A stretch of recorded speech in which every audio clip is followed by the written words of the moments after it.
Welcome to another Enduring to the End program. What a privilege and a blessing it is to be with you all this Lord's Day, where we can talk about spiritual things, all things tracting, witnessing, encouragement, as we are living in the day of judgment. And let's open up with a word of prayer. I see Jeff is in the room. Jeff, if you're there, can you open us up with a word of prayer, please?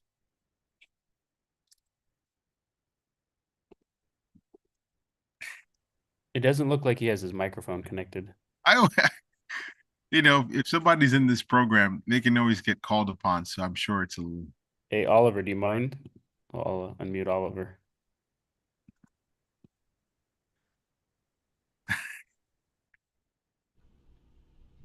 Can you hear me?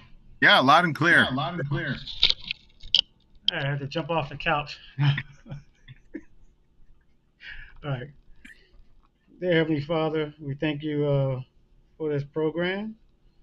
It's a blessing to have such a program where people can talk about their experiences of handing out tract, and some of us have some issues of maybe handing out tracts. May this program be an encouragement to them. I think all the stories and witnesses that people talk about are very helpful, and it helps us and strengthens us as we go out and hand out tracts. And we thank you for such a program, Father. And we thank you for all the programs, the open forum, the program that they have Saturday, so all these programs that you're allowing thy people to be a witness of thy word. And we thank you and we pray that you would continue to bless us, Father. We pray all these things in Christ's name. Amen. Amen. Thank you, Sir Oliver. Thank you, Sir And Oliver. getting some feedback. Hmm. Hey, Carl, are you getting an echo Yeah. when I speak or no? I don't hear an echo. Okay, good. I think it's gone now. Um, so, Carl, as I promised, I think it would be important for us to just do another recap of the celestial clock. Uh, it's not a very strong subject for me. Mm-hmm. I don't know for folks who are on this program if you all feel the same way. If someone were to walk up to me and says, "Show me in the Bible how you got to May 21," I'd have to point them to certain programs to make them feel a little more, I think, faithful programming. But Do you want to first see if anyone has any stories to share? Maybe the sure, first 10 minutes, and I then know that's a lot. I know that's a lot for me to ask of you no, no, it's fine. I was thinking about showing a graphic that might be a little easier, but it good. takes a Sir, little bit of time to before pull it you up. go, do you have any stories or anything that might come to mind recently? Yeah, anything you might want to share? Any recent tracting or any words of encouragement? I gotta unmute him. Let me. There you go. Yeah, I mean, past week, I didn't spend a lot of time. I had some small, short instances where I was able to hand out tracts.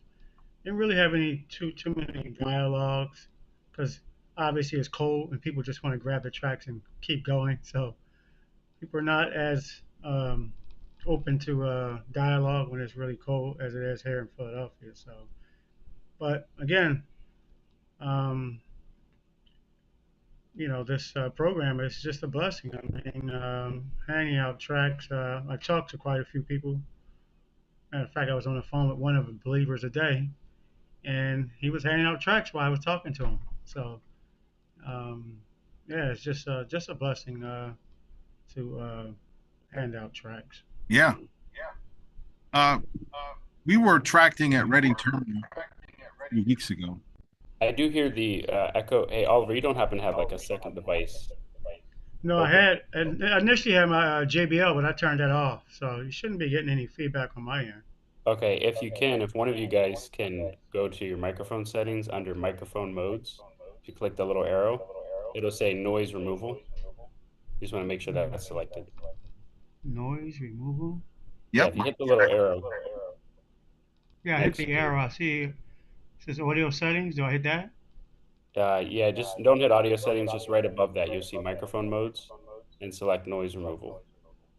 I don't, It's yeah, under, mine says not highlighted though. It could be It you says don't have the microphone latest knows, copy of but that setting is not. I can't even click on it. Okay, but do you see the setting that says noise removal? Yeah, I see it. Maybe it's because I had my JBL on. Hold on, give me a second. sure. How's that? Let's do it. Testing. How's that? I'm You still know? getting it. Yeah, we're getting like a reverb. But But if you mute, Wow. yeah, I'll mute you, Sir Oliver. And I just want to say we were tracting together at Reading Terminal, me and you and James. And we were there many, many Saturdays. It was cold. And a gentleman walked up to me and he said, I want to encourage you all to keep doing what you're doing. And he lifted up his work duffel bag and he showed the Why is the World So Divided tract. He works at Reading Terminal. And I saw him walk, I think he was at one of the sandwich shops inside. And he says, I read the tract and he said something to the effect of the people need this, but I want to encourage you. And I said to him, thank you very much. It means a lot to us. We're out here, we try to be out here every Saturday. And it's nice to see someone who read the tract responding with us. So we really appreciate that. We have that Ask a Bible Question sign. And he stopped me and he wanted to share that. And I thought it was really encouraging because sometimes you're tracting for hours and you're not getting that kind of response. And he showed the tract, he said he read it, and he wanted to encourage us. We don't know if he's saved or not, but I just wanted to share that with you, Oliver, and also the folks here, because sometimes you're tracking, you're being watched, and you may not see what God is doing. So I just want to let you all know, that can certainly happen to you when you're out there tracking. All right. I see Tommy, your hand is raised. Please go ahead, Tommy. Yes, good night, everybody. How are you? Hi. Just a quick note. On Red Note, the video that Carl did with the Chinese app, a lot of people are sharing those apps with other people. So that's a good thing. And the Why is the World Divided track in Chinese are being shared out with other Chinese and other international people seeing the track. Right. And just to restate that, have you all downloaded Red Note? Red Note is the opposite of TikTok. And anytime TikTok starts letting them down, you move over to Red Note. And then when TikTok comes back, they move back to TikTok. So it's like this tug of war. Would you agree, Tommy? You know what? I used to be on TikTok. I used to, I wasn't active involved in much of TikTok, but I'm more active involved with Red Note. It's more international. It's more worldwide. People are reading these videos that I record through here, and it's really well received. So I'm very grateful and blessed. Yeah, that's a very, very nice ministry, a Red Note ministry to have. May it be that God would, continue to bless. Now, Tommy, we just learned about how the open forum program via Zoom has a translation feature. So if Chris is speaking, you can go to your Zoom settings where the three dots are that says more. It's probably on everyone's interface right now. So you can do it while we're talking. If I share my screen, you will not see my Zoom settings. However, I can take a picture of it and we can do a screen share. But on everyone's Zoom, if you go all the way to the far right, you'll see three dots that says more. You're going to click on that more. You're going to click on your settings and you should have maybe 9 options. One of them should say captions and translation. You're going to click on that and it's probably going to have another drop-down menu under captions and settings where you're going to probably see a little button that you're going to slide that's going to allow you to begin using translation. And then you're going to see another button that says your spoken language and also the language you'd like to have it in. So as you're watching the Q&A, you can literally see Mandarin on the bottom of your screen. So if you decide to do a short, even though it's in English, you can see the Mandarin symbols there so folks can read it in their own language, even though they're speaking English. The only thing is, yeah, it's like a minute long. So I would have to do like every minute re-record and, but I do it so quickly, I'm getting used to it now. But yeah, I've done that feature already. And so it's going to be helpful even more. Right. And who knows how, E-Bible Fellowship can do that now. I don't know if you're listening, Carl, but let's say we wanted 5 different translations of the open forum. All we would need are just 5 different PCs, change the settings, and upload it. And now yeah, that's one way to do it, maybe.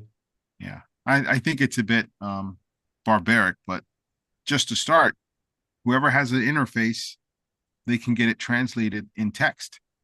Depending on how well Zoom translates it, it might be better to use some sort of script that will take whatever you're saying and transcribe it automatically into maybe like 10 different languages. Were you watching the Q&A with Chris's text? It was very accurate.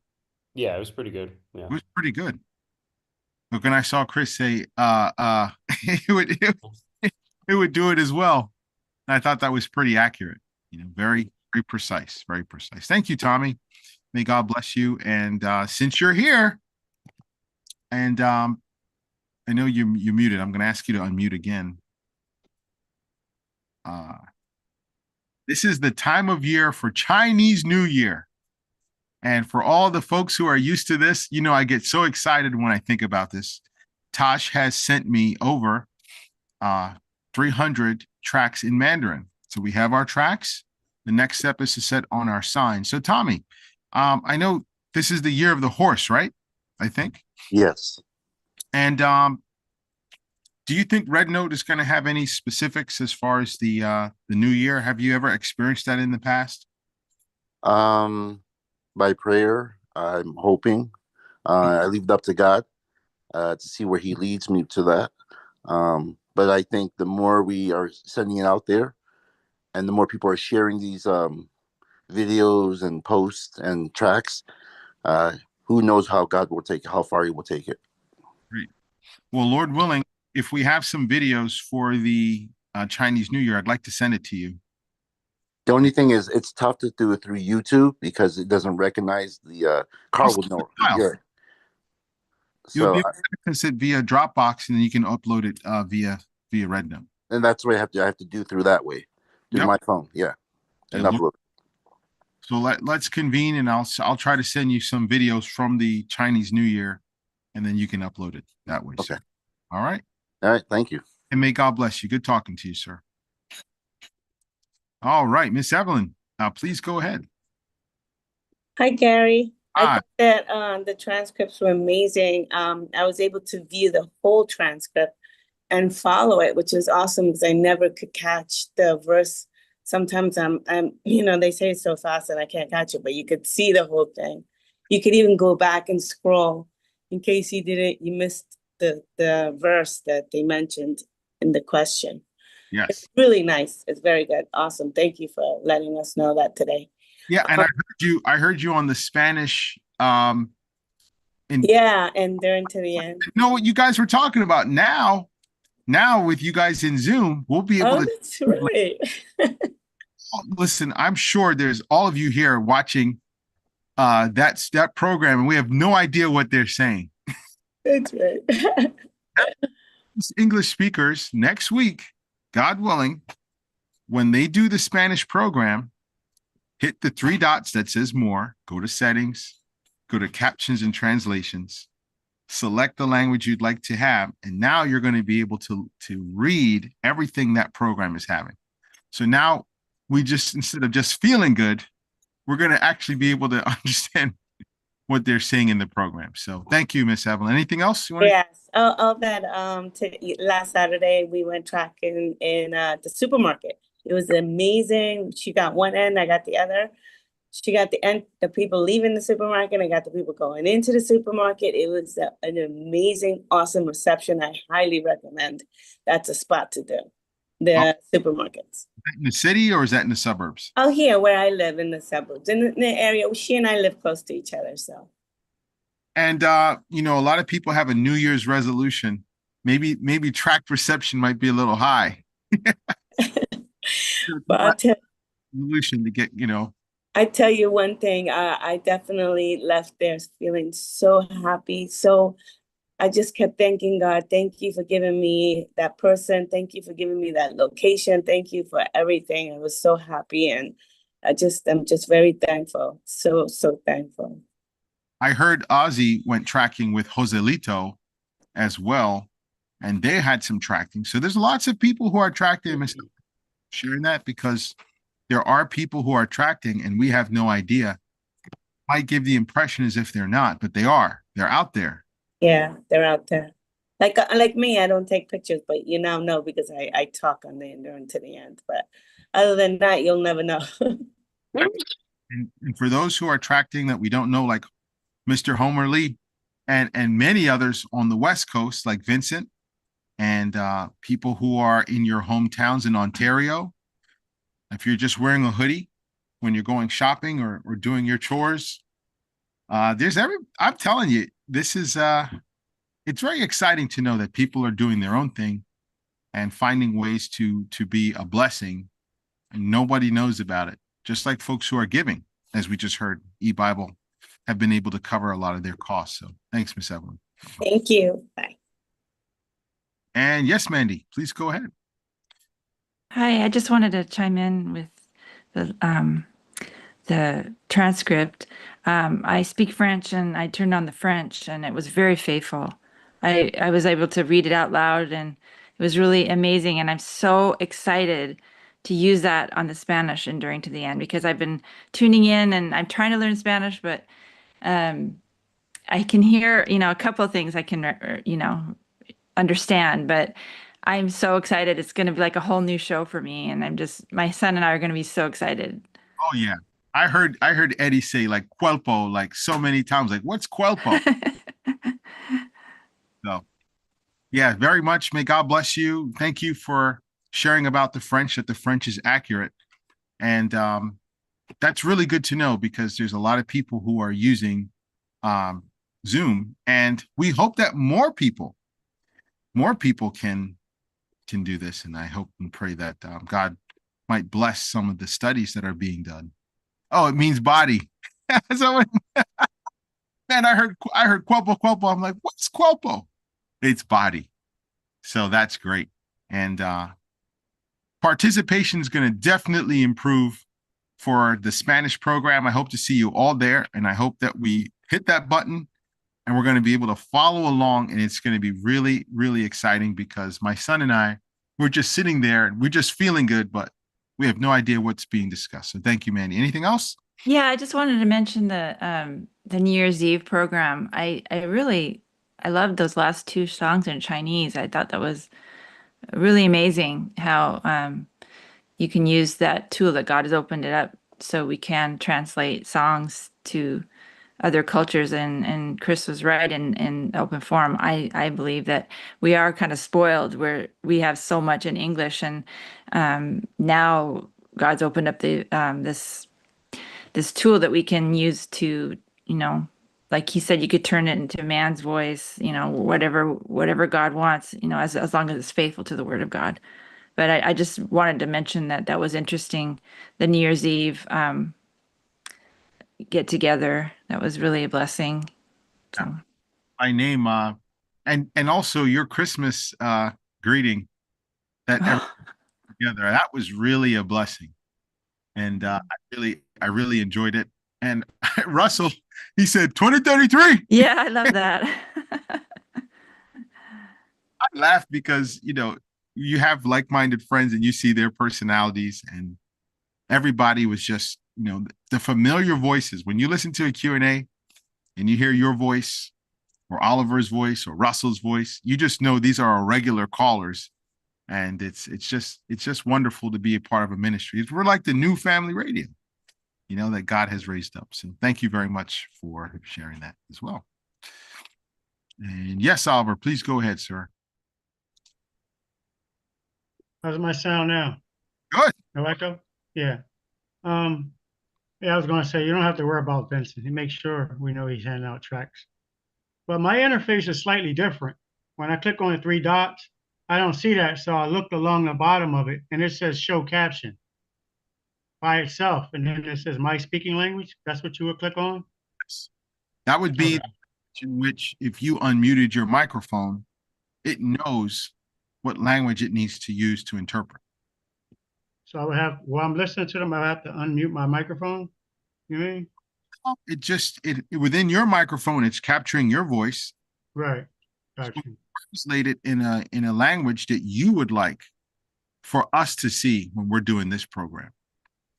Got So you. every person who's using Zoom, if you would like to translate your language into another language, I could use Afrikaans, for South Africa. I could go into my captions right now, and I'm going to hit captions, and it says translation. I'm hitting the button, so it's going to go to the right, and it says you have enabled translation. Set the language you will read captions in for this meeting. So I've enabled translations. If I want to read captions in for this meeting, I'm going to try. It'd be funny if I change it to a language I can't undo because I don't understand it. So maybe I won't do that. But yeah, You can use Chat GPT to help you. yeah. I've got Arabic. Don't use AI. Remember, don't use AI. I tell you, we just did a study about the mark of the beast, and all of a sudden there's fear about AI. It's like the timing. But Arabic, Bengali, Cantonese, Czech, Danish, Dutch, Estonian, Finnish, French, German, Greek, Hebrew, Hindi, Hungarian, Indonesian, Italian, Japanese, Korean, Malay, Norwegian, Persian. I mean, it goes all the way down to Welsh. And I think Tipperary man might know. I think Irish has a different language. I think it's Welsh. Welsh Irish, I think they call it. I don't know. But yeah, thank you for sharing that. And yeah, just this is a wonderful thing that we have this opportunity, even with Zoom, where we can adjust settings and reduce noise and translate together. And I tell you, next week, I'm definitely looking forward to that program. I want to see if it works. Now, if you're on YouTube, you will not see the language you wish, except for that Carl chooses. So the prevalent language that he can put on YouTube, he will use English most likely. So Carl, if you're listening, that's probably what he's. Well, I can pick one language to display, I think, as subtitles. I wouldn't do English for YouTube because you're already listening to English. So let's say I did. Probably, Yeah, what's that? you probably use English for the Spanish program. Oh yeah, for the Spanish program for sure. Yeah. Right. So I have to see how that works, but for right now, yeah, we're gonna. I think for today, when I was watching on YouTube, I saw English on my screen on YouTube because your Zoom settings had that there. Irish, it's Galige. I don't understand. I don't understand that statement. But yeah, Carl, let's try it out, Lord willing, next Sunday, and we'll see how it works. All right. And yes, Sedania, please go ahead. Actually, it's Miriam. I'm using my sister's phone. Hi, everyone. I have a question. So I had texted, when is the new site going to be up or anything? Because, for example, the Spanish tracks that I pass, I always tell them before we change it to 1 o'clock, listen at 6 o'clock. And now it's 1 o'clock. And when I go online, I don't know when the new site's going to be up, but there's nowhere that can even tell anybody 1 o'clock to do this, to hear the Spanish stuff. That's all. A little bit frustrated. Thank you. Thank you.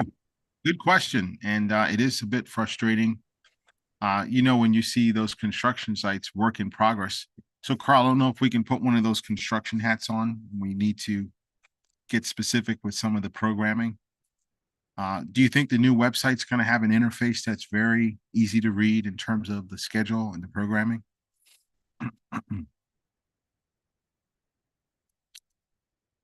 All right, we got an out to lunch sign. But Lord willing, we're going to work on making sure that the interface is very easy to read. I just see just one line of time for Spanish Q&A on current site. Yeah, so that's something that we can do right away, so folks can know what time programming will be. The more information we have, the better. And yes, it's something that we can try to work on. Thank you for that detail. Also, a dear friend of mine, Johnny went on vacation and he took tracks with him. Now I'm trying to upload these the videos that he sent me. He texted it to me, but unfortunately, I'm trying to save it to my drive, and I'm having some issues porting over these videos.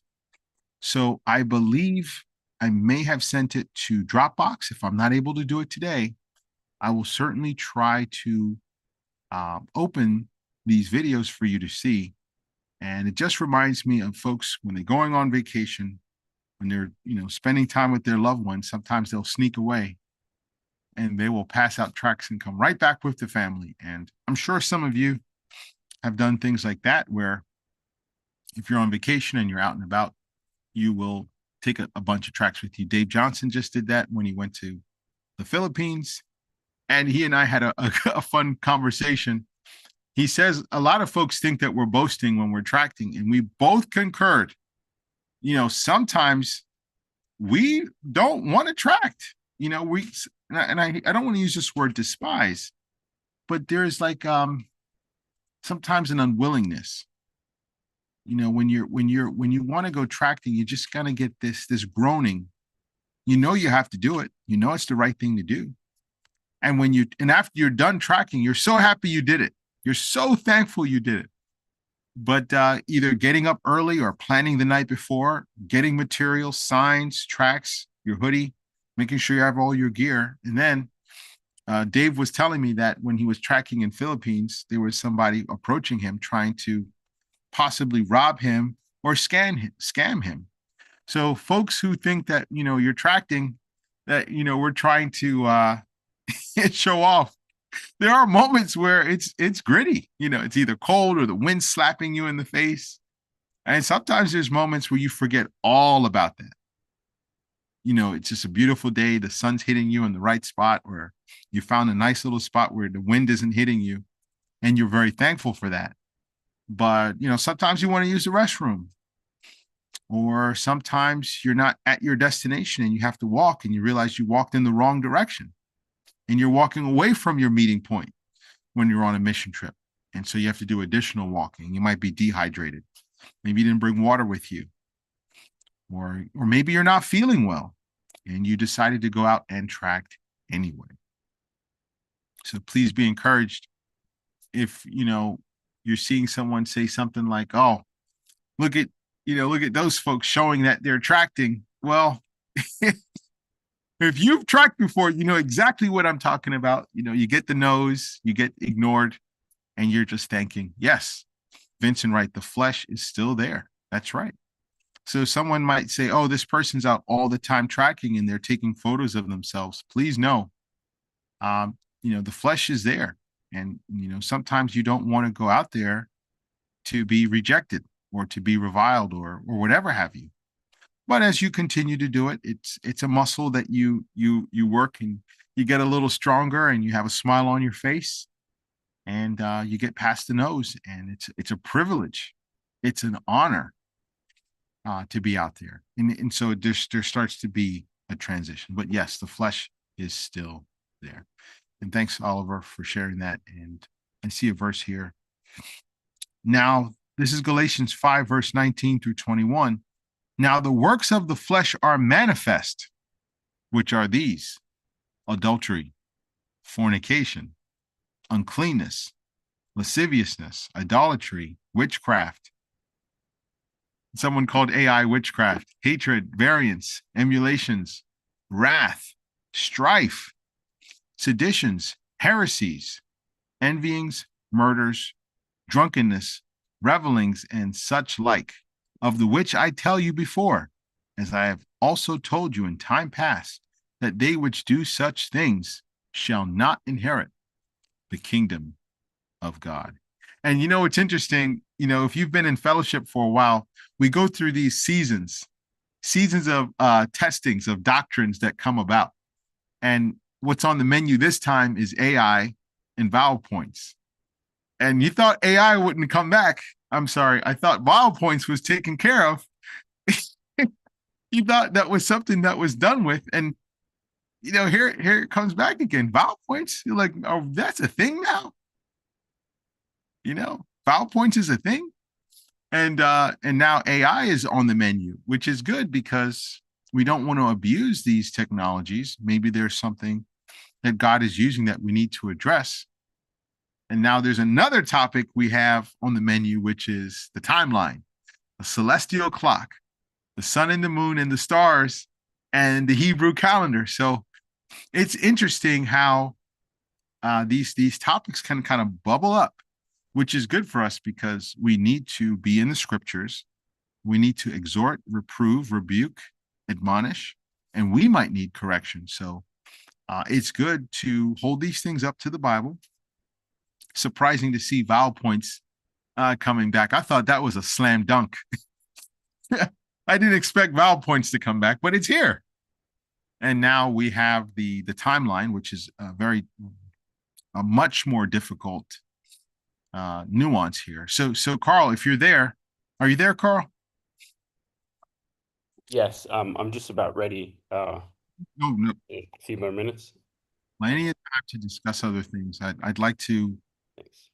talk about one of my favorite topics, the Chinese New Year. I just want you all, if you're planning on joining, that's great. If you're not planning on joining us, we covered your prayers. These things that we think about or we plan, like Vincent said, the flesh is still there, and we want God to go with us and to bless our endeavors. And we want to make sure that God is blessing these things, not by our own will, but by his power, his strength. So we ask for things like good weather, that the right people would be there. So we have the New York City Lunar New Year Parade. And just to let you know, there's one in Flushing, Queens, and there's one in Chinatown, Canal Street by the Manhattan Bridge. So the one that I'm presenting to you right now, this is the one in Queens. And I really like the one in Queens because it's like a little bit easier in terms of parking and access. It's a bit farther away. But what I'd like to just show you here is just some of what the scenery looks like when people do like their fireworks and their idol worship, where they're looking for good fortune and so on and so forth. We're not going to go in the nighttime. This is what happens at nighttime. If there is a team that wants to go out at night, it does definitely seem like a little bit of craziness going on. And compared to the daytime, it's a lot more, I would say, family oriented and family friendly. And I would think probably a bit easier. I'm just going to forward up a little bit here where they do singing and celebration, and they have all kind of stuff. This is the one that's in Canal Street. And I have a funny story for you all. This was the same area where I had our signs initially that had the Judgment Day, May 21 sign with the Chinese flag. And it was a procession like this where someone threatened to pull my sign down, and God delivered us out of that. But that's the one in Canal Street in Chinatown by the Manhattan Bridge. And it definitely is a very festive kind of event. This is the one that's in Queens. And let me see if they're going to show an ad here. But the one that's in Queens is a lot more quiet, as you can see. It's a lot more reserved. And having a backpack sign with "Why is the world so divided?" and a QR code, you can imagine the kind of circulation that we're going to have. So having a backpack sign, I'm definitely, Lord willing, going to bring one. We have about, I would say, 350 Mandarin tracks. So we'll have English and Mandarin. I would humbly suggest if you do have the Mandarin tracks with you, I wouldn't give it to a younger person. More than likely, they speak fluent English. If it's an older person, I probably would be giving them the Mandarin tract. But they might look at you and say, what are you giving to me? I'm Korean. Or what are you giving to me? Give me English, please. So maybe we can say a nice greeting in Mandarin, which is ni hao. And I'm practicing Mandarin right now to say Happy New Year, which is Xinyan Kuai or Xinyan Hao. So maybe we can practice saying something like that. That'll really get their attention. You know, if you say something like Happy New Year in Mandarin. Yes, and Sir Oliver, he just put something in here. The 2026 Philadelphia Auto Show is scheduled to take place from January 31st to February 8, 2026. So for folks who don't know about the auto show, they go to all the major cities. They're going to be at the Jacob Javits Center in New York City. They will be at the Philadelphia Convention Center. They will also be in Wilmington, Delaware. For any Delawareans down there, they will be at the riverfront. They have a convention center in Wilmington where if you wanted to track and get almost everybody in the Wilmington area and just be right in that vicinity, that would be a great time to track. So you're going to get a bang for your buck. If you want to hit a lot of people in Wilmington instead of just walking up and downtown, you can go to the auto show in Wilmington, Delaware, which would be just a few weeks ahead of the Philadelphia program. And you can stand on the street corner. You're going to have a funneling of people going to this program where you can hit a lot of people in Delaware. They'll be coming to you from probably the entire state, all the car enthusiasts coming to that auto show. So yes, we have the Chinese New Year. Someone also writes the World Cup is coming this year. We need a World Cup committee. I know Miss Evelyn said that she's interested. So World Cup committee, please be prepared. We're going to have folks, we talked about this, from the Brazil area, certain parts of Africa, and I think France, and a surprise team, depending on the rankings from a particular nation that God might work out, is going to be coming to the World Cup, during that time. So if you're interested about these things, Lord willing, we're going to have a virtual day in the Word and an in-person day in the Word.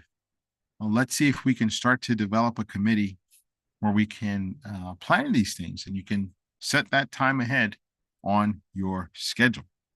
So on my agenda, Lord willing, the next program, I hope to have that video of Johnny, who was on vacation, and he was able to show some videos. I'm going to see if I can work that out. Johnny, I believe I missed that time. Do you mind just telling us a little bit about your trip, where you went, and what it was like just doing that tracking there, if you're there?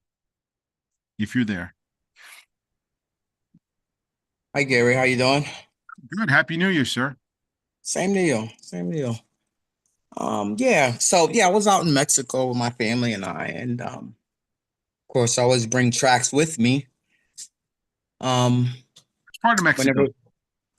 We were down in like the Riviera Maya location, down like Playa Car, and we were at a resort, of course, but I had a rental and we went out just about every day doing different things.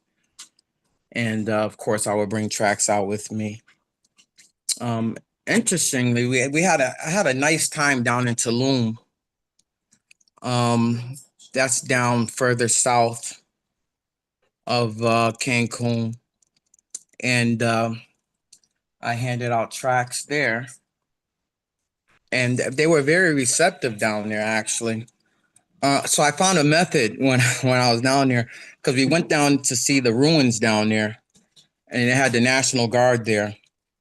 So upon my arrival, I decided to give out tracts to the locals who were the vendors, the local vendors, as well as the National Guard as well, who were there, and they were receptive of the tracts. I figured, while I was inside the little park area there, that I didn't want to give too many to like the tourists there. I wanted to be respectful, but I was able to give tracts out to the National Guard as well as the employees there, and they were all receptive. Thank God, and I was so thankful to have reception down in that area as well. And the video that I had sent you, I don't normally take videos, of course. But the video I sent you, we had went down to one of the cenotes, they call it, where you do like the swimming and like the little holes they have there. They have thousands of them down there. And there were just people, local vendors there as well. And the video I sent you, it was just three ladies sitting down there, and there were vendors as well. And I just approached them as well with tracks and said, "Can I share this with you?" My approach normally whenever I'm tracking, my approach is normally can I well in English I would say, or in Spanish both, I would say, "Hi, how you doing? Can I share this track with you related to the Bible for the times that we're living in?" And so that's my normal approach. Just letting people know that the track is related to the Bible for the times we are living. And yeah, in Mexico, I had pretty good reception. I took, I think, like 3 stacks and then a stack of English. And of course, when you're down to your last track, you're like holding on, who's the elect here? And yeah, I managed to hand out all of the tracks there. That's great. To God's glory. And I'm so thankful that he puts it in my heart. And like you were saying, I just got on a program. I was busy doing something for a few minutes, and I heard you and Oliver talking. I just caught the end of it saying it is not easy being in the flesh out here, and being rejected in the flesh, rather, I should say. So of course, I'm sure for myself as well as others, we're always praying for strength, and praying that if we are rejected in any way, that we accept it graciously and kindly, and with understanding that, as you said in the past before, that some of these people we're approaching still may be God's elect, and they just may not understand. They may have This may be the first time hearing this information. And so I've been praying for that for myself and for all of us, actually. And in this day of judgment, I find myself praying for God's people, because I know that if we are indeed God's elect, of course, that we are all going through the same circumstances, you know, maybe different circumstances, but we're all going through the same thing as we're out here tracking for the Lord, and feeding sheep, with the rejections, and with everything out here in this day that we're living in. And I just find myself praying for strength for all of us, because it's not easy, especially being in the flesh as well, and dealing with the world the way it is. So Thank you, Johnny, for sharing that and turning your vacation into a mission trip. Taking 3 stacks with you, that's a lot of tracks. I know that would make me a little nervous. Like, man, I got to get these out. So that's a blessing. Who knows who God's elect are? And now that we know the door is shut, you turn your vacation into a blessing. You turn your vacation into, not only spending time with loved ones, but doing also the will of God. And I tell you, this is why this program, I think, is such a blessing, because it gives a different insight and a testimonial on what someone is doing on their vacation, and it can inspire us to do the same. The next time I'm going somewhere I'm not too particularly interested in, I'll say, all right, let me just take a stack of tracks with me, or let me wear my hoodie. I'll just wear my hoodie and go for a walk, and I'll put some tracks in my pocket. Maybe I'm a little nervous about tracking, but I'll just keep them with me, and just making yourself available. So Johnny, thank you. May God. One other thing, I saw you do the line last week, and yeah, and I wanted to share this in the past. So when I saw you do the line, that's something I've done in the past. I've noticed like people standing in line maybe for like the food banks, even lined up for churches sometime. I know everyone's not going to church who may be in line for those food banks. And sometimes I'll see a line and I'll like, Lord, it's gonna be because I keep tracks with me in my car, stacks of them. I mean, I keep stacks in the car because you just never know what the Lord might have planned for your day. And so whenever I see lines there of people in line for food banks, whether it's at a church or maybe a mission center or whatever, I pray for strength and I step out and ask God for the courage to do so. So, yeah, I was encouraged to see you do that. Folks in the audience, have you ever seen a line, and have you ever had that thought, I should pull over and give them tracks? And you get that sinking feeling, oh no. Oh, and you know what you got to do. It's not like you don't know. You know what you got to do. You got the tracks on you. You got to do it. You're like, I got to do this. I don't got to do it. It's kind of funny when someone says, it's like posing. We're posing. And no, sometimes we're dreading. We know that you're approaching a crowd of people, and all it takes is one person like, get out of here, man. Get out of here, man. And you have to stand there. Okay, well, thank you, sir. How about you, ma'am? How about you, sir? But yeah, I'm glad that I was able to do that video, and someone kind of admonished me and said, we leave it to the Lord about the reaction. But that really wasn't, I didn't want to have that to be the focus. I just wanted our like-minded friends to say, okay, when you do this, this is what it looks like. It's not as bad as you think it is, but we want you to experience what it's like when people are waiting in line and you're going right down each time. May I share this with you? This is from the Bible. And you see people, yes, no, no, no, no, yes, no, no, yes, yes, yes, yes. Doesn't matter.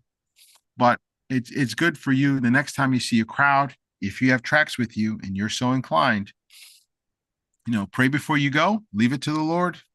But I see someone here, California freeways crowded, about 5 lanes wide. Yeah. There's lots of opportunities just to hold up a sign, to wear your hoodie, or to extend your hand. Thanks, Johnny, for sharing that. And just like how your story encourages me, the next time I go on vacation, bring 3 straps of tracks, depending on what I'm doing to make that vacation worthwhile. All right. And Sir Eddie, if you're there, I forgot what I was going to ask you. We have this new program called Saturday Night Christian Talk, and I'm so blessed that you're part of the group. It kind of makes me feel it's legitimate now. Because you're amongst the team, and it's just really a blessing. And perhaps if you could, we've been doing the Mark of the Beast. If you want to tell a little bit about that program, if you don't mind. Sure. Let me just first say I was listening to you guys about half an hour ago earlier on YouTube, and then I heard you try and speak Spanish. I felt bad, so I figured I might as well log in. Cuerpo. It's cuerpo.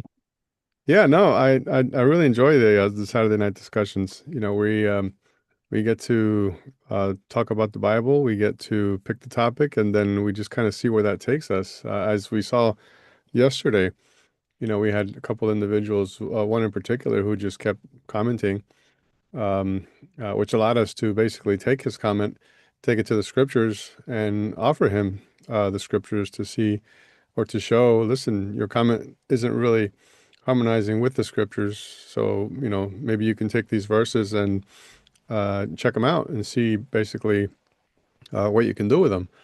And it's I think it's a real blessing to be able to do that, to be able to one, obviously accept correction if we need to. So we encouraged at the end, we encouraged everybody to, if you're going to make a comment or offer some kind of correction, then great. It would speed things up though, as if you would offer the scriptures to go with it. Yeah. And Eddie, it's kind of interesting. Everything he was telling us not to do, the Bible was instructing us to do. He said, don't spiritualize. And he said, no, the Bible's a spiritual book. And he said, date setting is dangerous. You shouldn't be date setting. And it's ironic that this is the same individual who recommended that we study. He had a bunch of books on hermeneutics that we could study, on how to study the Bible. And everything that he was putting forth, like you said, was backwards from what the Bible actually taught. And then we just kept bringing up the fact that, listen, if you're suggesting that we read some good books on hermeneutics like you've done, well, then you're a living example of what would happen if we did that. And then you mentioned probably the best response, that we do have books. We have 66 books on hermeneutics, which is the Bible, which I thought was a great response. And I tell you, I really think that God might be continuing to use this program. The next topic would be no more salvation. It's a very grave and, it's a sorrowful doctrine, but I think it would be good that we can continue talking about these things. It's Saturday evenings, 9:30 p.m. And I see a comment here. I can't lie. I thought the same thing seeing Eddie. That's right. Sorry, not to interrupt, but I noticed since we started, I think it's been we've been getting more responses. We've been getting more interaction, and this has only been our third, fourth week doing this. So obviously, we're looking forward to see what God is going to do with the program. Yeah, and having interaction in the chat is always helpful. We will continue to do this as the Lord allows, because it's the Lord's ministry. And I'm just very, very grateful. I see Vincent, the same thing. I'm sure Vincent is thinking too. This is the Lord's ministry. You might see us, doing these things, but it's not us, And God knows how to separate and remove and establish and set up. So I really thank and praise God for programs like this. And now that we have a new program where there is going to be directed prayer for the ministry, I think that's very needed. Because, I'm sure E-Bible Fellowship is going to get more expansive. And, this could be not just a worldwide ministry that we're reaching out, but that the worldwide knows about E-Bible Fellowship. And that scrutiny will continue to increase. And knowing things like the timeline of history and the questions that will come our way, I think we need to be good stewards of the Bible. And thank you very much, Eddie. Is there anything else you wanted to add, sir, or bring up? I guess no, just the fact that, really to be thankful for all the technology that has allowed us to come this far, and all the new technology that is allowing us to go even further this coming year. We are using it all as much as possible to be able to reach as many people as possible. I don't know if you were still on yesterday when Carl was showing us. He basically put together all of Mr. Camping's studies. He's got them digitized in written out form, and the search query that he showed me was amazing, where you can just search out one or two words at a time, and it'll just show you a result of everything that he ever said, which, we always refer back to his studies when we want to try to understand something or gain his insight. And I think that's a very useful way of using all the new technologies that we've been blessed with today. Yeah. And I'm sure somebody would say, that's a man. You're following a man.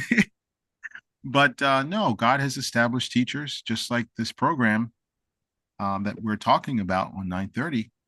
And we do feel a sense of comfort when we see someone who is a faithful teacher. You can't miss that. When you see someone like Vince or Lester. I heard Lester was tracking in California, and you hear, oh, Lester's here. Oh, now we're talking. You can't help it. You can't help it, no matter what it is. When we see that there are people who are faithful, that God is using that, right, Vince? Would you agree, sir, that God is using people for different things? Oh yeah, sure. If God's moving in you, you're gonna know pretty much you're gonna start getting, um,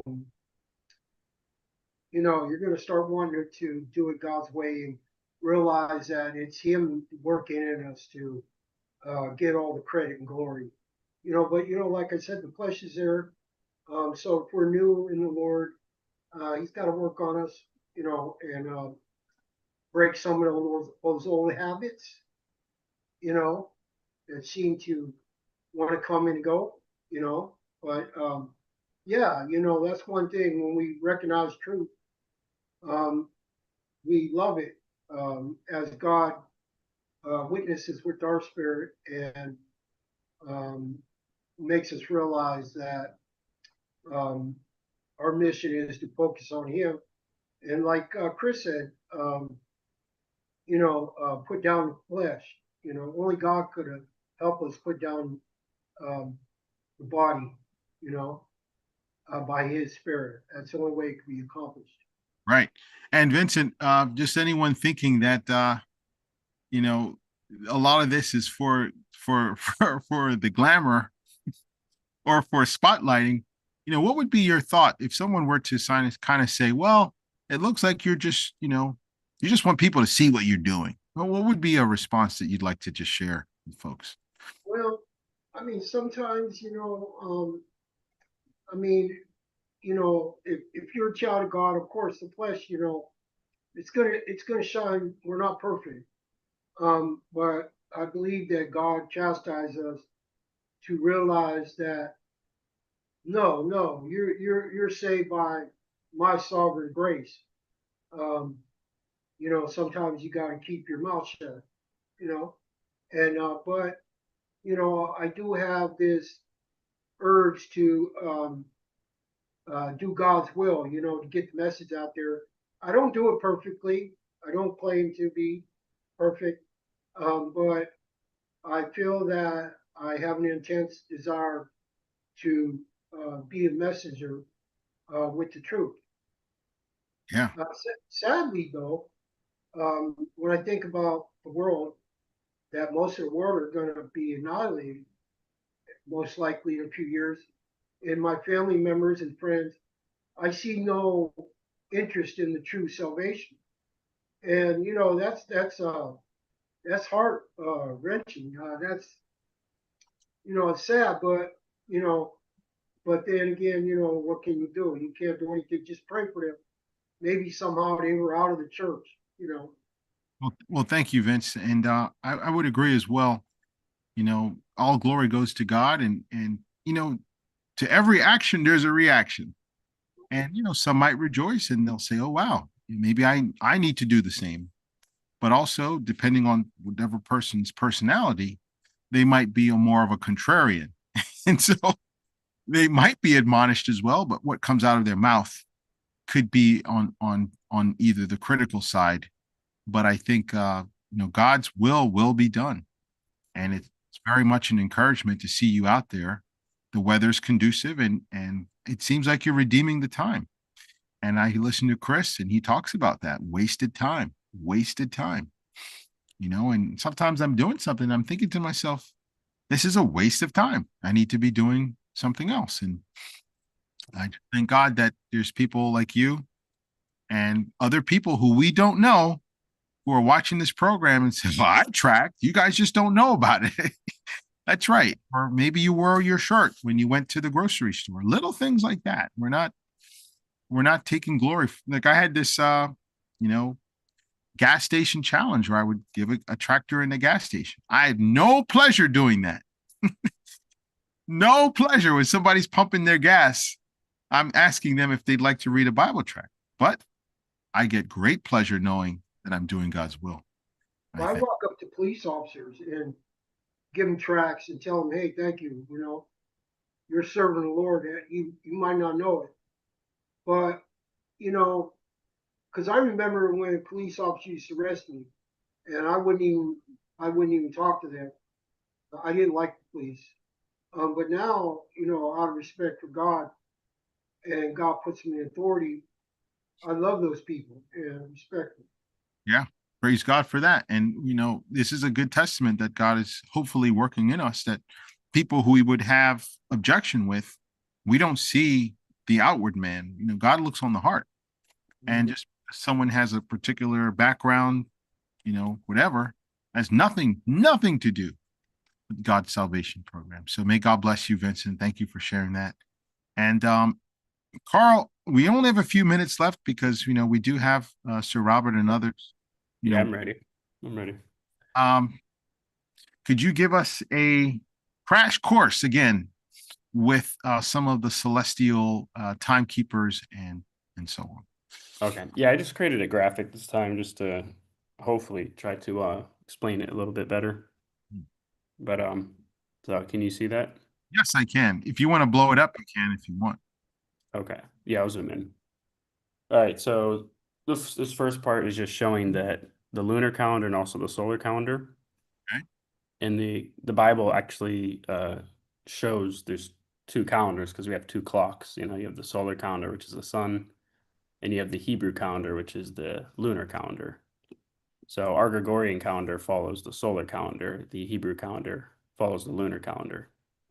And the lunar calendar goes through 12, there's 12 cycles, you know, like when the moon does a full cycle, it goes through all its phases. Yeah. Right. So if you do that 12 times, that's equal to like a lunar year. And that if you do 12 times the average lunar month, you get 354 days, 0.367056. And if you compare that with the solar calendar, you get 365.2422. So they aren't perfectly in sync, which is why Mr. Campion has that mathematical formula that basically syncs up the two calendars. Interestingly enough, that would be off by 10 point something. Yeah, it's rough. And I think it's going to change. You know, I don't know if it's always like that, but yeah, 365. It's about a 11-day difference. Yeah. So what this means is the Earth is rotating around the sun. That's you know, that would be the solar calendar. And then the moon going through 12 different of its cycles around the Earth would be the lunar year. So it's just a different way. It's a different calendar. It's not the same type of calendar. No question, Carl, but does Yeah. the moon does not orbit around the Earth, or does it? It just doesn't change its position. Well, the sun, the moon and the Earth both orbit around the sun, but the moon just goes through phases around the Earth. So the Earth spins, but the moon is kind of fixed, right? I don't Well, know. yeah, I guess I'm not sure. I guess if the Earth is spinning, then yeah, that's why. Yeah, maybe so. That's why it would have. I'm not an because astronomy expert in exactly. that area, but okay. So then we know from the Exodus to the Jordan, that would be that's 40 years from when they left Egypt Got to all the be way. the same day of 430 years. Well, that's from when Jacob entered Egypt. Right. 430 years later is when they left. So you go from the Exodus all the way to the, you know, when we go to the end of the 40-year wilderness sojourn, And you know, when they're River going to cross, yeah, when they're about to cross over Jordan. Mhm. Actually, when they cross over, we're going to find it's exactly 40 years, because you'll see the Exodus Passover was on Nisan 1447 BC. And the verse that says that would be right here, Exodus 12:2 and 6. This month shall be unto you the beginning of months. It shall be the first month of the year to you, and ye shall keep it unto the 14th day of the same month. and the whole assembly of the congregation of Israel shall kill it in the evening. So this is letting us know that Passover is on the very first month, and it's on the 14th day of the month. It's 1 month, 14 day, right? Right. And we call that first month Nisan, but it's also called a bib. Where, that's the month that was the month where God established this new calendar. I should be So taking. now, so now Passover is always going to occur on Nisan 14. That's the date for Passover. Okay. So 1447, and then we read, if you go 40 years later, we read after they cross over the Jordan River, they celebrate another Passover.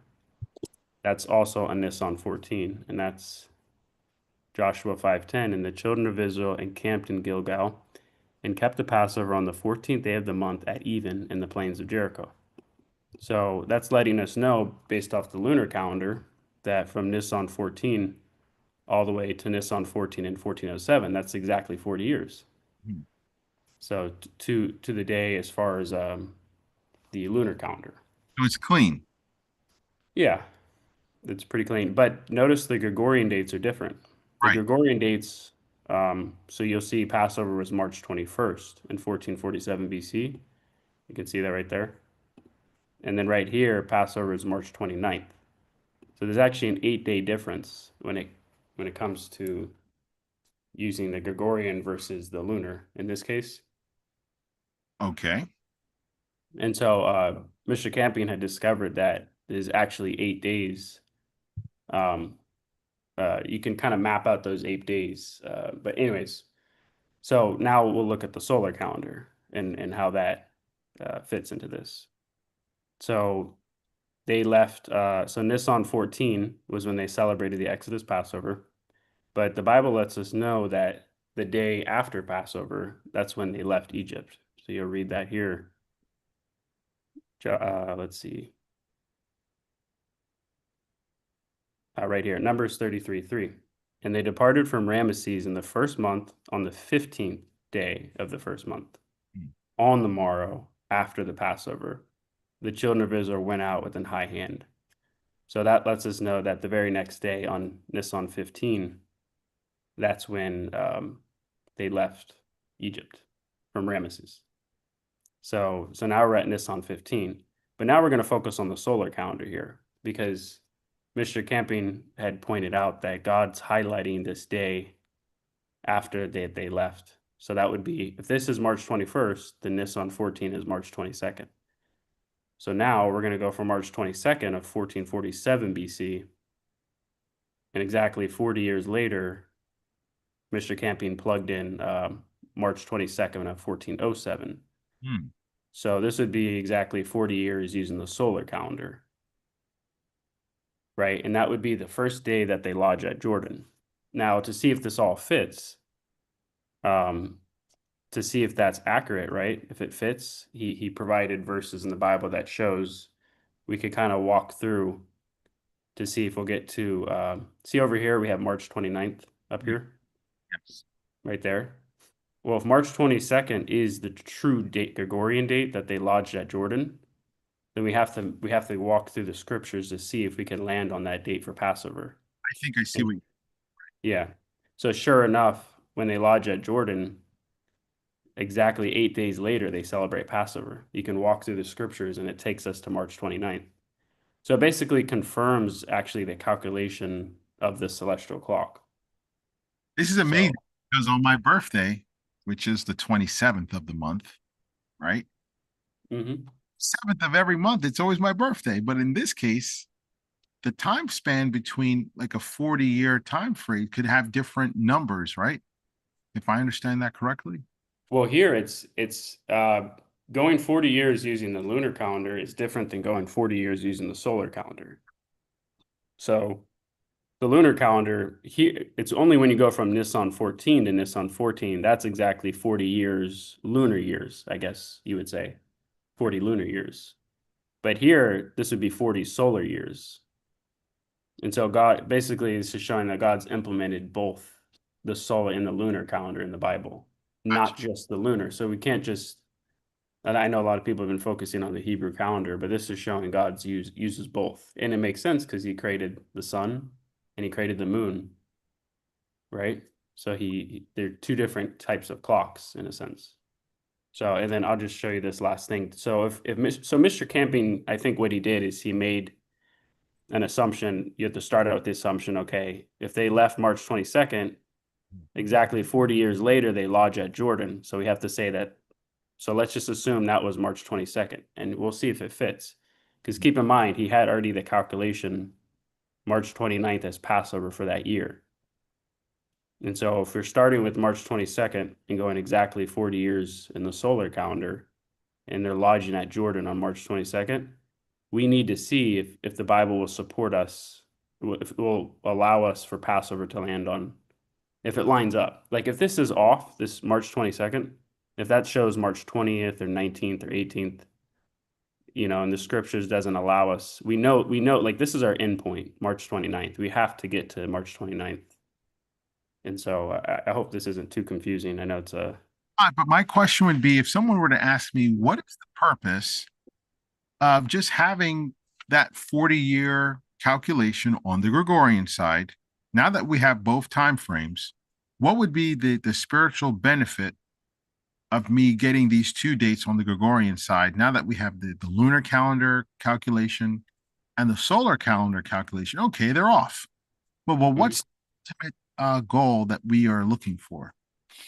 Well, because God has two calendars, like for example, when we say Noah entered into the ark, or when we say May 21 aligns with ER 17, that's a lunar calendar aligning with the solar calendar. So I guess the benefit would just be to see how God keeps track of time using both systems, both calendars. And it's basically to prove that God does use the solar calendar in the Bible. I think that's essentially. We could use the solar calendar to kind of confirm if the lunar calendar is correct. Yeah, if they're synced up, if we're right about our math, essentially. Because keep in mind, so look at this date, March 21st, and look at this date, March 29th. Now, if I go here on this the tool here, this is just math that can be done on paper and pen. If I type in 1447 BC, it's calculating Passover to be March 21st of the year of the Exodus. In our Gregorian calendar. Right. Right, using the solar calendar. Now, if I type in 1407, it calculates Passover to be March 29th. That's an 8-day discrepancy, right? So if Mr. Camping's right about his assumption, where if March 21st is Passover and they left the day after Passover, March 22nd, he's going to see, all right, let's see if the solar calendar fits within the Bible. So we start with March 22nd, and we're going to go exactly 40 years later to when they lodged at Jordan, and he's going to see if it fits. Let's see if we can make it fit where our endpoint will land on March 29th, right? And so when we do that, we find, let's see, I think it's in Joshua 3. The other website's down that I normally use. So I have to use this one. So God gives some details here. So in the morning, Joshua rose early in the morning, and they removed from Shittim. There's a verse in Numbers that lets us know Abel Shittim was their last encampment. And they came to Jordan. And it also let us know that this basically happened in the same day, because Abel Shittim is very close to Jordan. So this is still, so Mr. Kempy's like, okay, could this be March 22nd, right? And he and all the children of Israel, and he and all of the children of Israel and lodged there before they passed over. So now God's letting us know they're going to be camping out there. And it came to pass after 3 days. So if this happened on March 22nd, 3 days later, would be March 24th. Now let me explain. Mr. Campion said when it says after 3 days, it's better understood as at the end of 3 days. So March 22nd has to be counted as that first day. March 23rd would be the second day. March 24th would be the end of 3 days. So that takes us to March 24th. Remember, the goal is to see if we can land on March 29th, because that's what the math is showing. So here we're already at March 24th. Okay, that the officers went through the host, and they commanded the people, saying, when you see the ark of the covenant of Jehovah your God, and the priest that the Levites bearing it, then you shall remove from your place. All right, if we just scroll down. And Joshua said unto the people, sanctify yourselves, for tomorrow the Lord will do wonders among you. Okay, now that's letting us know that's going to be March 25th. tomorrow, because we're on March 24th. And Joshua spake unto the priests, saying, okay, they took up the ark. And Jehovah said unto Joshua, this day will I begin to magnify thee in the sight of Israel. And then let's see. We got one more clue to see what day this is. I think it's the very next chapter. Okay. So we know that the Passover is gonna, I mean, when they cross over Jordan, we know that's gonna occur on March 25th. Let's go to the next chapter. And this lets us know the very day. And it came to pass, and the people came out of the Jordan on the 10th day of the first month.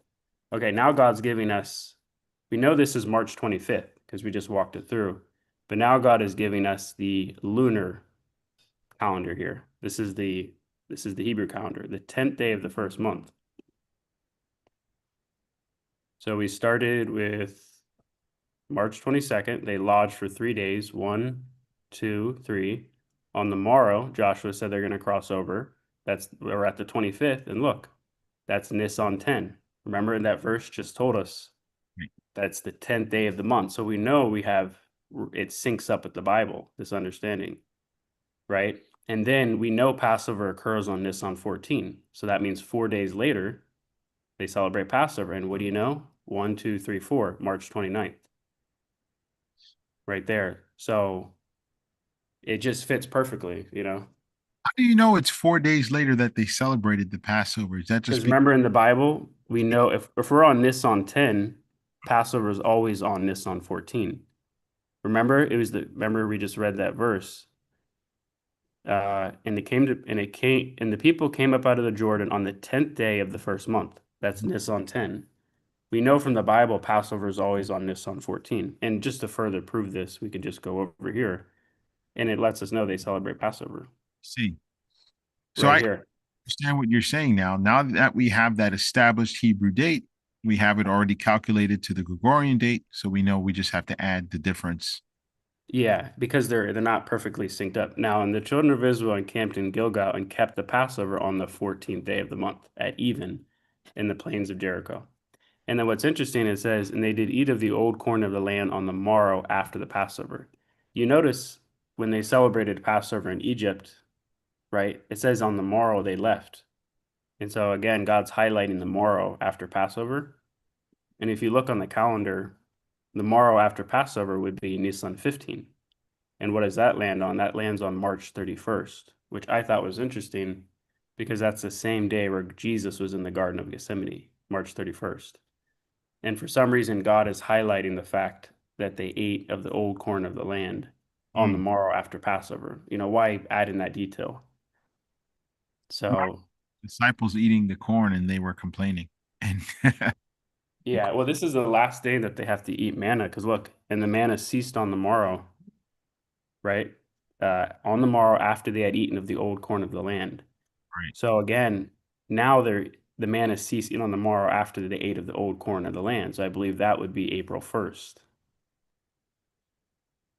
April 1st. And then if you kind of just keep walking it through, it appears that it's one sequence of events after another.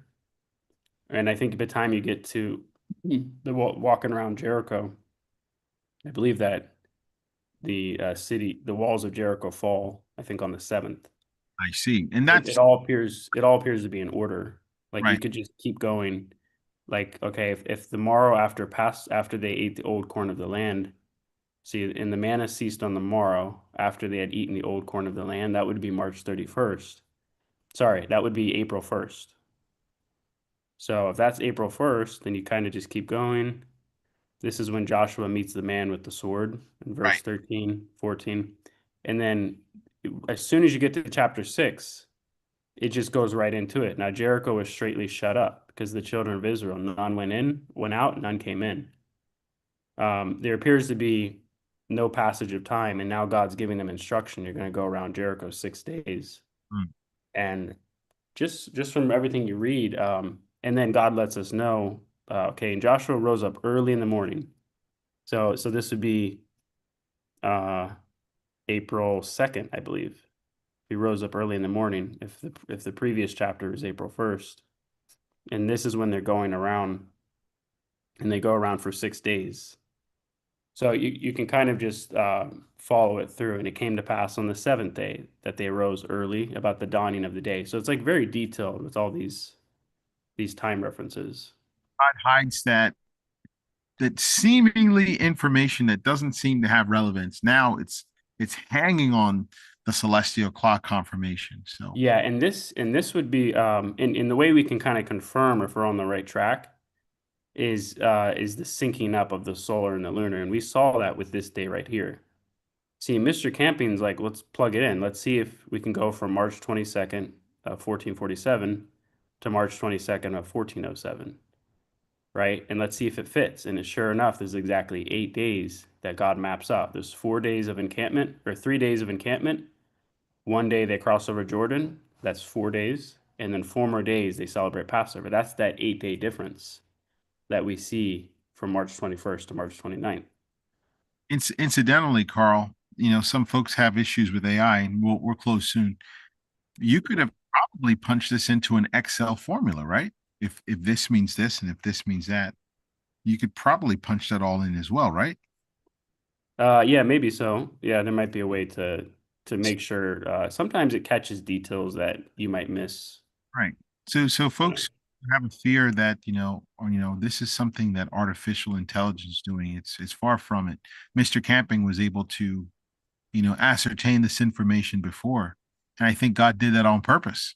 Yeah, this can all be done on paper. So here's the math right here. If you want to calculate Passover in 1447, it's just you can write it down right here. Who's Dividing. get a who's got a pencil and paper who's willing to check this work? So It's only 6 steps. There's only 6 steps. So I'll briefly explain them and then I'll let you close the program. So the first step is calculating how many years. So we have a fixed date of when they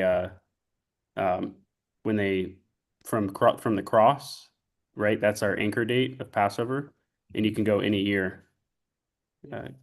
do we have other anchor dates, or do we just want to use that one because it's the most significant? Actually, we have May 21. 967 BC. That doesn't qualify? Sorry, say that one more time. Somebody was talking to me. 67 BC doesn't qualify as an anchor date? What was the date? 967. I don't know. That'd be interesting to look at. But we know 2011, I believe does, because we have Gotcha. we have how many days from. So you could start with 2011 and the math is the same. You just work backwards from 2011 to 33 AD and it equals the same thing. But the cross is pretty foundational. So you can go from any year. So if we go to 1447, we're just calculating how many years from the cross to the Exodus. So you're going backwards, and that's what that equals right there. 1,479 years. You're multiplying that by the tropical year, and that's telling you exactly how many days that is. Got it. 540,193 days. 0.213800. That would just be a fraction of a day right there. Quarter of a day almost. Yeah, almost a quarter of a day. Yep. So that actually you can figure out how many hours right there. You can do the math and figure out it's almost about 6 hours. And then you can take that many days and divide it by the lunar month. So now we're taking days. So remember, we got the tropical year, divided it by how many years, and that gave us how many days. Now we're taking those days and dividing it. This is the solar calendar. That's how many days from the solar calendar. Now we're dividing it into the lunar calendar. Okay. That's that lunar calendar, and that's giving us how many months that is. Gotcha. And then from here, we take the fractional month, 0.66, 70, 41. And now that we have this fractional month, we need to figure out how many days is this month. Right. So that's the math to do that is you take the fractional month and you multiply it by the lunar month again. And that tells you that's 19.69 days, right? And then now that we have that figure, the 19.69 days, that's what this fractional month is. We can minus it against the lunar month again. And that will also give us the remaining days here. So if you add up these 2 days, it equals the lunar month. Adding the 19 and the 9, that'll give you the lunar month. But we take this final figure and we round it to 10 because it's close to 10. And so that lets us know how many days we go forward or backwards. And our fixed date is always March 31st. So remember, we went from March 31st on the cross. Now we're in March 31st of 1447. And now we can shift either forward or backwards. So if I go backwards 10 days, that would land on March 21. That's what we have for Passover. If I go forward 10 days, that lands on April 10th. But we can rule out April 10th because it doesn't match with the Bible. If I were to assume Passover, we go forward 10 days and try to map it out, it won't work with the Bible. I have done it. It won't work. So now I understand why Mr. Camping chose March 21st because it fits with the. Vincent has a question, and we're running out of time, but I would like to know why are we left with two options? One for Because it's a matter of figuring out Passover occurs after the spring equinox, and so you're just basically subdividing a lunar month. So you have 19 days here on one side, and you have about 10 days on this side. So it's a matter of, do I go backwards? So you're taking this final figure, and do I go forward or backwards? I'm sure there's a common sense function. I'm just trying Yeah, to. this is the shift because okay, we're going from March 31st of 33 AD to March 31st of 1447. We only So have. We only so have. Well, Gregorianly speaking, Yeah. Gregorianly speaking, this is the solar date. But because the moon isn't perfectly aligned with the solar, we saw that earlier. That's why we apply that shift. The moon is letting us know, okay, you need to apply a 10-day shift. That's why we're shifting. Right. We're just shifting that March 31st date, and that gets us in alignment. Gotcha. So the question is, how do you know to go forward or backwards? And you have to see which one fits with the Bible. Because God is letting us know in the Bible that in this case you do go backwards because that's what fits with the Bible. Gotcha. And I think that would be in every case. But yeah, Vince, if you have anything you'd like to state before we close, He's got to unmute himself. it's got on mute, Vince. Okay, so the lunar calendar and the both calendars, is that how they got to May 21st, 2011, and the second month, the 17th day? Yeah, using the calculation, yeah, that's how we can determine that May 21 aligns with ER, using that same function. Okay, So we don't have to rely on any outside, like the modern Jewish calendar, any tools online, Okay, so what about 2033, the Passover? What would be the both calendar dates? What would be for both? Yeah. Okay, so you can just do a quick calculation. Do 2033. And that's letting us know that Passover lands on Nisan 14. This always calculates Passover. From there, you can map out the rest of the year. But that's April 14th. So if you look here, May 33. This is the calendar that just maps it all out. So if we go, so Passover lands on April 14th in 2033. And that would be, Passover is always Nisan 14. So Nisan 14 would be the lunar calendar. April 14th would be the solar calendar. Because our Gregorian calendar is a solar calendar. Now, just one last thing. Okay. Our Gregorian calendar is a solar calendar. We follow 365 days. But the dates we're using, Gregorianly speaking, are adjusted to sync up with the celestial clock. Like you'll notice we don't have any February 29th. Right. Because those are added days because they have to add those leap years to keep up with that 2422 because it's not a perfect 365. So it's really a proleptic Gregorian calendar that's been synced up with the actual celestial clock. Just look up that word proleptic. Someone asked, which is the correct one to follow? I believe based on this, the answer is both. Correct, Carl? Yeah, we follow both exactly because there's two clocks in the sky. You have a lunar clock and you have a solar clock. That's true. People watch the movies and people do use the sun. Very good.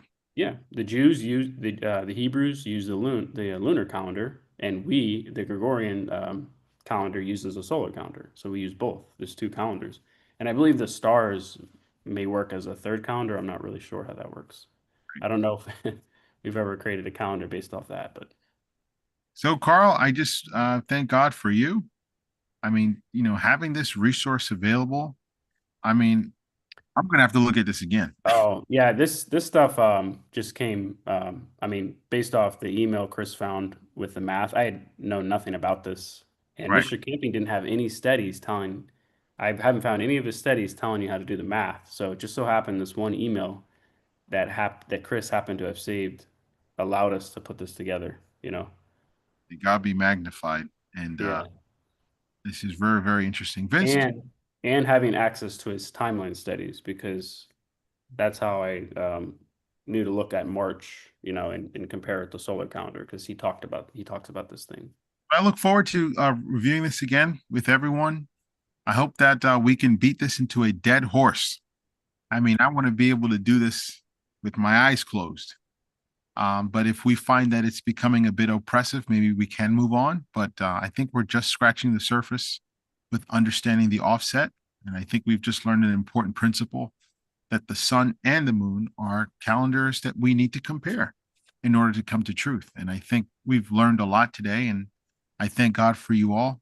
Vincent, if you mind, could you close us out in prayer? Yes, sure. Dear Heavenly Father, we thank you for a blessed Sunday Sabbath that we could come together and be around your word, and that you give us e-Bible fellowship as a Christian ministry. Like Mr. Chris said, we're not a fellowship. We're just like-minded people coming together, learning from the Lord, and God working in us to will to do of his good pleasure, and showing us the truth and leading us on through the sea, which the world's divided. And we thank you for Chris, Eddie, gifts you give them to help us learn your precious word. Thank you for Sunday. We always need it. In Jesus' name, amen. Amen. Thanks, Vincent.